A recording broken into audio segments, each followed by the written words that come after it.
আসসালামু আলাইকুম। আজকে দুপুরে মৌসুমের ভর্তা করেছিলাম টাকির মাছ দিয়ে।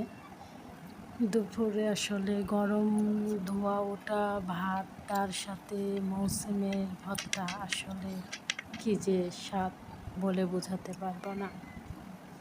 ভর্তা ভাত হলে আসলে একটু বেশিই খাওয়া যায়, কী বলেন?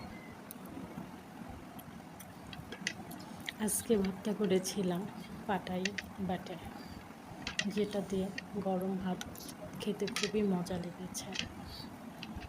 আর ভর্তা দিয়ে ভাত এভাবে মেখে খেতে ভালোই লাগে।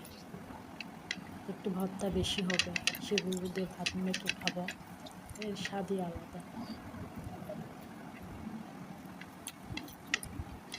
ভর্তা দিয়ে ওই ভাত চটকিয়ে খেতে ভালো লাগে। একটু বেশি ভর্তা নিয়ে ভাত মেখে খেতে ভালো লাগে। আজকে ভর্তাটা একটু স্বাদ বেশি হয়েছিল, ভালো লেগেছে।